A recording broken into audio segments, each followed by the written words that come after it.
Bonjour à toutes et à tous, je suis Sephora, professeure de yoga. On va s'installer directement sur un bloc si vous en avez un, ou n'importe quel autre support. Si vous n'en avez pas, vous pouvez vous mettre directement sur votre tapis ou utiliser pourquoi pas un mur derrière vous pour bien allonger la colonne vertébrale.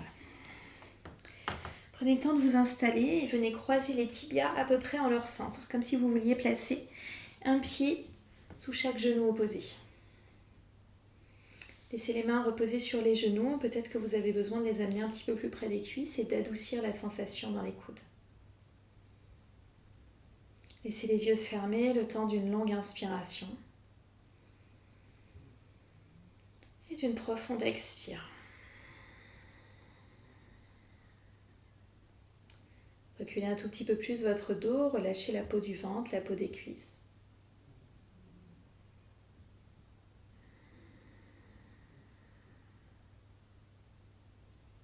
Prenez un temps pour observer ce qui se passe en dedans. Dans le corps, bien sûr, les différentes parties du corps, mais aussi dans votre esprit et dans des sensations un peu plus subtiles.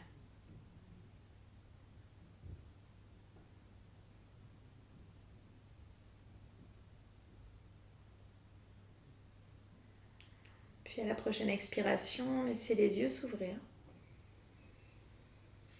et changez le croisement des jambes. Vous allez amener les mains au niveau des épaules, les coudes vont s'ouvrir un petit peu vers l'avant, vers l'extérieur, vers l'arrière et vers le bas. Et encore, on dessine un grand cercle. Et encore un. On essaie d'être attentif à ce qui se passe au niveau des articulations, on y va lentement. On essaie d'explorer toute sa zone de mobilité sans pour autant compenser avec les côtes, avec le dos, dernier cercle. Et cette fois, on va aller vers l'arrière, l'extérieur, le haut, l'avant, le bas. L'arrière, l'extérieur, le haut, l'avant, le bas. Et on continue doucement d'observer, d'isoler pour mieux comprendre. Et mieux comprendre pour mieux pratiquer. Ok. Et après votre dernier cercle, vous relâcherez les épaules, vous montrez les bras vers le plafond, vous prendrez une grande inspiration. Expirez, amenez votre main droite sur le sol au niveau du bassin. Allongez votre bras gauche vers la droite, étirement latéral du flanc gauche. On inspire, ne laissez pas tomber la tête droite, l'oreille droite. On inspire. On expire, inspirez, le bras nous entraîne de nouveau vers le haut, montez bras droit, inspirez. Expirez, bras en cactus ici, les coudes descendent, jetez un petit coup d'œil sur les côtés et ramenez vos poignets dans l'axe ici de votre coude. Souvent les poignets sont un peu vers l'avant, reculez-les un peu, fixez les omoplates sur les côtes. Essayez d'imaginer que vous activez les muscles ici qui viennent, la grande nappe musculaire, pas si grande que ça, qui vient au niveau des côtes et qui est votre serratus. Inspirez ici, on remonte les bras vers le plafond. Expirez, amenez votre main gauche au sol, votre bras droit va aller vers la gauche. Allongez votre flanc droit, pensez toujours à envoyer l'ischio, l'os fessier droit dans le sol, dans le bloc en l'occurrence. Inspirez ici, remontez, bras droit vers le plafond, le bras gauche monte, on vient chercher de la longueur, les coudes sont actifs, bout des doigts actifs, on doit être limite un peu fatigué déjà au niveau des épaules. Expirez, les coudes s'ouvrent, on jette un petit coup d'œil. On réaligne nos bras, on inspire. On expire ici, on relâche. Vous pourrez amener les mains au sol et prendre votre posture de la table. Les genoux, les mains sur le tapis. Ok, prenez un petit temps d'ancrage au niveau des mains, bout des doigts, zone pouce-index, toute la surface est active. On a un petit peu d'espace entre les genoux, mais pas trop. Essayez de ne pas laisser au tout début votre sangle abdominale se relâcher, au contraire. Rentrez votre ventre, allongez la colonne. On reste ici à l'inspire, on engage les épaules, la tête ne tombe pas. On expire. Tranquillement, vous allez amener votre genou gauche vers le coude gauche, vous allez garder beaucoup de stabilité, le genou ne va peut-être pas toucher le coude. Gardez la charge équilibrée entre main gauche, main droite et reposez votre genou gauche au sol. Amenez votre genou droit vers le coude droit ici, encore une fois on essaie de rester bien stable. On repose notre genou droit. Ok, cette fois on va monter notre genou gauche. Notre genou va être plié à 90 degrés, le pied flex, comme si on voulait faire des abdos fessiers ou que sais-je. Ok. Ici on va rentrer un petit peu notre ventre. Donc là c'est pareil, on est déjà un peu fatigué. Et on va ouvrir notre genou gauche vers l'extérieur. Le genou reste à 90. De nouveau, on équilibre bien entre la gauche et la droite. On ramène le genou vers l'arrière, la cuisse dans le prolongement de notre colonne. On expire, on repose notre genou gauche. Même chose avec le côté droit, repoussez toujours le sol avec vos mains. On monte notre genou droit, pied flex, genou plié. Et on vient ouvrir le genou vers l'extérieur. On ramènera vers l'arrière. Et on reposera notre genou droit au sol. Inspirez ici, venez creuser votre colonne vertébrale, montez visage, montez fessiers. Inspirez, reculez bien les omoplates. Évitez de juste monter le menton en étirant la gorge. Essayez plutôt de venir réveiller le haut du dos. Expirez, venez arrondir, le regard va vers le nombril, précédant les mains dans les tibias. Inspirez encore une fois, venez chercher un petit peu d'amplitude dans le creux. Expirez, venez arrondir votre dos. Retrouvez position neutre. Vous allez tourner le bout des doigts vers l'extérieur et vers l'arrière. Peut-être que vous aurez besoin de rapprocher les mains comme moi. Pliez un petit peu vos coudes, inspirez. Expirez, venez chercher un léger étirement dans les avant-bras. Essayez de ne pas écrouler toutes les sensations dans l'articulation. Continuez de repousser un peu le sol de la main, utilisez le bout des doigts. Repassez au centre. Les doigts vont aller vers l'avant, puis vers l'intérieur et vers l'arrière. Et même chose ici, on vient étirer tranquillement.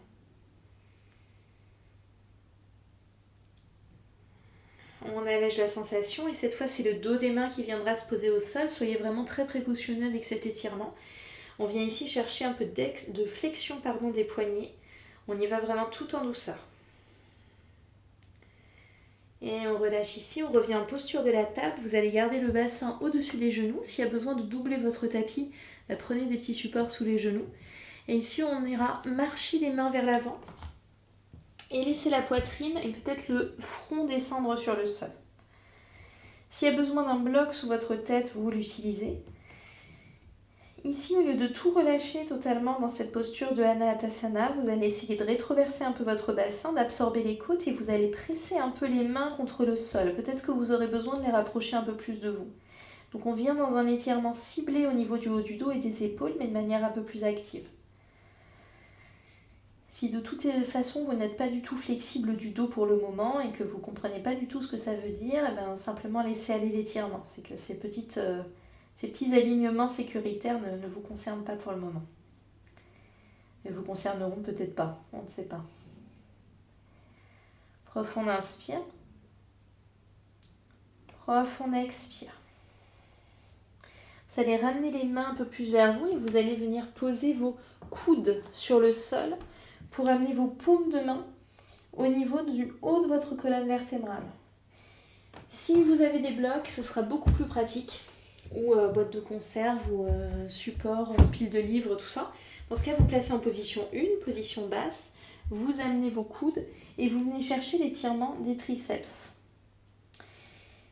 Pour que vous ayez l'étirement optimal, il faut que vos coudes soient quand même assez proches l'un de l'autre et que vous rentriez un peu plus l'intérieur des coudes, comme si vous vouliez lever l'intérieur des coudes et être davantage sur l'extérieur des coudes. Ouais, comme si vous vouliez venir chercher une petite rotation dans l'épaule. Inspirez ici tranquillement.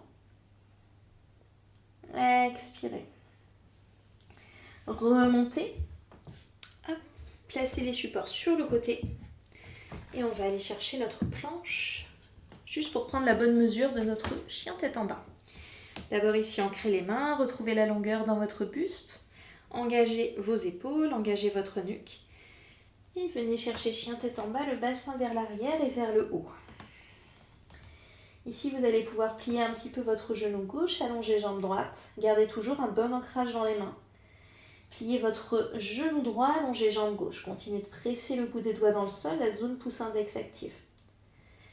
De nouveau, c'est notre jambe gauche qui se plie, la jambe droite qui se tend. Et on inverse ici, c'est la jambe gauche qui se tend, la jambe droite qui se plie. Réallongez les deux jambes.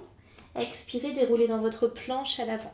Gardez toute la stabilité dans votre planche et on va juste poser nos genoux au sol. Donc vous essayez de rester super stable au niveau du haut du dos. Puis on va de nouveau presser dans nos orteils, les talons vers l'arrière, les jambes se tendent. On essaie de bouger vraiment un minimum. Expirez ici, on vient reposer nos genoux au sol. Donc ça demande pas mal d'efforts sur la petite transition juste avant que les genoux se posent. Et on envoie les talons un petit peu plus vers l'arrière et on tend les jambes. Chien tête en bas. Prenez une longue inspiration.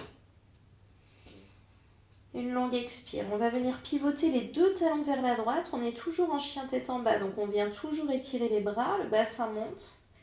On inspire dans notre flanc gauche. Le regard peut aller sous l'aisselle gauche. On renavigue les talons par le centre puis vers la gauche. Et le regard peut aller sous le flanc droit. On repasse par le centre. Posez les genoux au sol. Votre pied droit va remplacer votre main droite. Et vous allez amener les deux mains à l'intérieur de votre pied. Donc les mains ont quand même une bonne distance. Ici, un petit peu la largeur des épaules. Ou même beaucoup la largeur des épaules. Reculez un peu votre genou gauche. Ici, laissez légèrement votre bassin descendre. Continuez d'avoir un certain engagement au niveau des fessiers, au niveau de votre psoas gauche. Maintenez votre genou droit là où il doit être, c'est-à-dire bien centré au niveau de la cheville par rapport au milieu de votre pied. Mais si vous avez besoin de l'écarter un petit peu plus, alors allez-y. Continuez de repousser le sol avec vos mains, les épaules sont actives et le creux des coudes est vers l'avant. On monte un petit peu notre regard, on inspire, les omoplates sont légèrement rétractées, rapprochées à l'arrière. On expire ici. On va presser dans les mains, on va reculer notre bassin au niveau du genou et la plante du pied droit va se lever, on est sur le talon droit. Donc là, pour la plupart d'entre nous, on va avoir besoin de réajuster, de rapprocher un petit peu le talon. C'est là que vos supports pourront être utiles de nouveau. On va juste garder les mains à l'intérieur du pied, si c'est possible. N'hésitez pas à garder votre genou droit un peu plié, gardez votre bassin au-dessus de votre genou gauche. Souvent on a tendance à s'écrouler un peu vers l'arrière, c'est pas ce qu'on veut. On veut continuer de monter pour venir travailler plus efficacement l'ischio-jambier. Ok, le talon n'est pas en train de pivoter vers l'extérieur, vers l'intérieur, il est bien stable avec les orteils vers le haut. On inspire longuement. On expire, on dégage nos supports, on repose notre pied droit au sol. Prenez appui dans le pied, dans le genou gauche, inspirez, remontez le buste, remontez les bras pour votre fente basse. On prend une longue inspiration. Expirez, la main droite viendra au sol. Encore, vous pouvez utiliser un support. Et on va venir étirer le côté gauche. Rentrez un peu les côtes, essayez vraiment de pivoter dans un même plan. Et on ramènera notre main gauche vers l'avant, notre main droite. Et on pourra reculer genou droit au niveau du genou gauche. Venez directement à l'aplomb de vos genoux. Vous allez garder toute la structure de votre dos bien stable. Donc rétroversez le bassin, lissez le sacrum vers le bas, rentrez le bas du ventre vers l'intérieur et vers le haut. Les mains au niveau du centre de votre poitrine. On inspire, on expire, on vient descendre notre buste et de manière plus générale à partir de nos genoux, tout le corps vers nos talons. Mais on ne descend pas trop bas parce qu'on veut pouvoir garder cette structure-là très stable et la sangle abdominale active. On ne veut pas perdre toute contenance ici et venir en flexion arrière. On inspire, on remonte. Encore une fois. On expire, on descend, peut-être un peu peut-être beaucoup, mais toujours le bas du ventre bien zippé. Et on remonte ici. On expire, on redescend. Et on remonte à la force des quadriceps. Les mains au sol et notre pied gauche va venir remplacer notre main gauche ou aller à l'extérieur de la main gauche. Les deux mains au sol, on recule un peu notre genou droit dans un lézard avec le genou au sol. Créez un peu de place dans la hanche s'il y a besoin d'en créer avant de reposer le pied et de stabiliser le genou. Engagez vos mains. Utilisez vos épaules. Inspirez longuement. Expirez. Longue inspire. À l'expire, on va reculer notre bassin vers l'arrière. Donc notre plante de pied se lève. Peut-être que pour certaines personnes, les mains resteront là où elles sont et que vous aurez vraiment juste pivoté sur votre talon et reculé le bassin. Pour d'autres personnes, vous aurez besoin de reculer un peu votre talon, de vous réajuster. Respectez ce que vous avez. Prenez vos supports si vous en avez. Hop, hop, hop, pour allonger la colonne. Hop, hop, hop, quelle bonne idée. Voilà, je pourrais appeler cette séquence le yoga hop, hop, hop. Parfait. Ok. On inspire ici, on cherche la longueur, on recule un peu hanche gauche. C'est un vrai casse-tête, les noms, parce que c'est très difficile en vrai d'appeler un yoga, je sais pas, yoga pour le dos, alors que le corps travaille dans son ensemble et que tous les éléments sont connectés. Donc je pense que le yoga hop hop hop, ça me plaît bien. On inspire. Expirez, ramenez votre pied au sol, on prend appui dans notre pied, dans notre genou droit. Inspirez, remontez le buste et remontez les bras, low lunge. Profonde inspiration. Profonde expire, ramenez les deux mains au sol, reculez votre genou gauche. On va revenir à l'aplomb de nos genoux. Et vous allez pouvoir amener les mains soit en support au niveau de la cage thoracique. Ça ne doit pas vous faire sortir exagérément les côtes. Donc peut-être que vous seriez mieux avec les talons des mains au niveau du haut des fessiers pour venir accompagner au contraire la rétroversion du bassin. Là c'est vous qui voyez. Moi je suis plus à l'aise avec les mains au niveau des thoraciques, mais c'est pas parce que c'est mieux pour moi que c'est mieux pour vous. Il y a l'espace à peu près d'1 point entre vos genoux. Vous allez rapprocher les coudes à l'arrière et rapprocher vraiment vos omoplates. Ça ne veut pas dire qu'on compense avec le bas du dos. Ça veut dire que d'abord, on vient travailler dans le haut du dos pour monter le sternum vers le haut, auto-grandissement de la colonne. Inspirez longuement. Expirez, engagez votre ventre ici pour revenir. Ici, vous décidez, soit vous avez envie de refaire cet exercice en étant assis sur les talons. Vous pouvez très bien le faire. Soit vous sentez que vous êtes un petit peu plus stable ou que ça vous permet de mieux engager, d'être à l'aplomb de vos genoux. Dans ce cas-là, n'hésitez pas. Je vous montre sur les talons ce que ça donne. On ramène les mains bien en soutien, on rapproche les coudes, les omoplates se rapprochent. Ici, la difficulté, c'est que souvent, on a encore plus tendance à venir creuser le bas du dos. Donc, si c'est votre cas, vous rétroversez encore un peu plus le bassin. On continue de monter la colonne vertébrale. On expire ici, on revient. On va simplement, si vous étiez sur vos genoux, vous allez venir vous asseoir sur les talons. On passe les jambes d'un côté. On va allonger notre jambe droite et passer.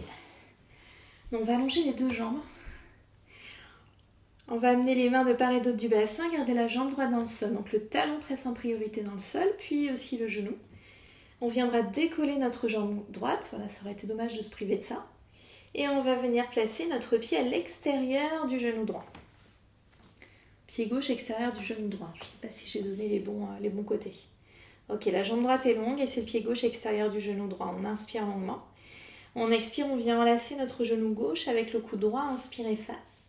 Expirez, absorbez le nombril pour venir chercher la torsion vers la gauche.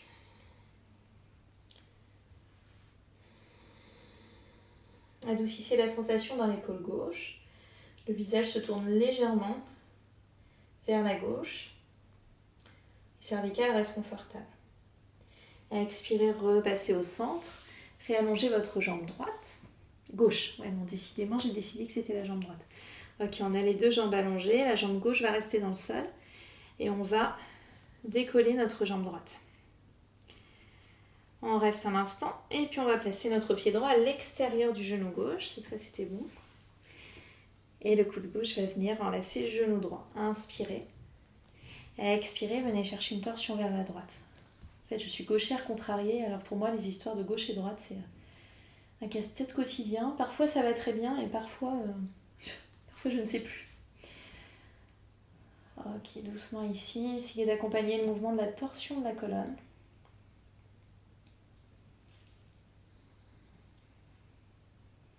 Gardez du poids dans la fesse droite. Et on relâche ici. Réallongez votre jambe droite à l'avant. Si vous êtes très à l'aise dans la pince, Paschimottanasana, le fait d'aller vers l'avant, allez-y. Si vous avez une sangle, je vous encourage vivement à l'utiliser. Je vais l'utiliser. Passez la sangle derrière les pieds, pas trop bas, un peu au tiers supérieur du pied. Là, si vous avez des hyperextensions dans les genoux, encore une fois, vous pensez à bien appuyer en priorité les talons et pas l'arrière des genoux. Vous inspirez, vous montez d'abord votre sternum, vous allongez la colonne. Vous expirez, les coudes s'ouvrent un peu vers l'extérieur. Et vous descendez tranquillement, puis vous réinspirez, vous réallongez votre colonne, vous montez le sternum et vous essayez d'amener le ventre un petit peu plus loin. Et vous pouvez réaliser ça 2, 3, 4 fois. Pensez à monter, aspirer le ventre pour lui permettre d'aller un petit peu plus au-delà des cuisses. Les épaules restent toujours loin des oreilles. Et à un moment donné, quand vous sentez que vous avez fait votre maximum, vous restez là pour une inspiration. Pour une expiration. Et si vous le souhaitez, vous pourrez relâcher dans une version yin en laissant le dos s'arrondir, la tête se relâcher le temps d'une inspire. Et d'une profonde expire par la bouche. Remontez doucement votre colonne vertébrale, laissez les supports sur le côté. Et ici, si vous avez envie de vous allonger sur le dos et de prendre un Shavasana complet, faites-le. Pour ma part, je vais venir me mettre dans un siège de méditation directement. Mais si vous avez du temps, je vous encourage bien sûr beaucoup à prendre votre relaxation complète en vous allongeant.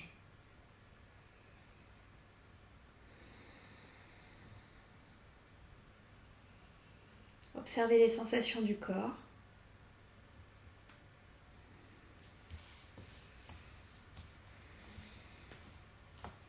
La colonne est longue.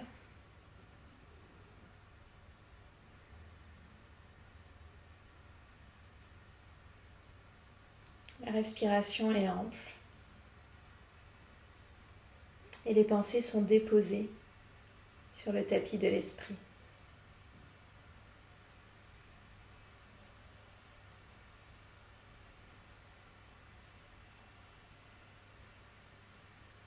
Vous les observez avec une certaine bienveillance. Elles s'étaient tellement agitées et puis finalement, elles sont là, sagement sur le sol. Elles n'étaient peut-être pas si redoutables après tout.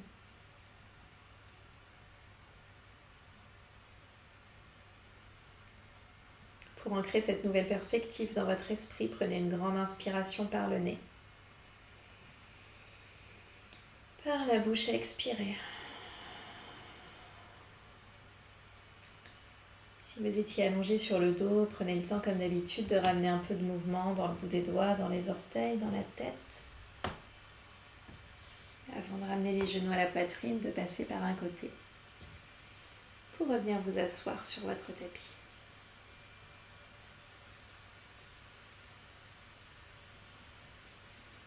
La colonne longue et la tête légère, ramenez les mains en Anjali Mudra, les paumes jointes au centre de la poitrine. Une longue inspire. Une longue expire. Laissez la tête s'incliner vers le bout des doigts, un signe de gratitude pour votre pratique. Namasté. Merci beaucoup et très belle journée à vous.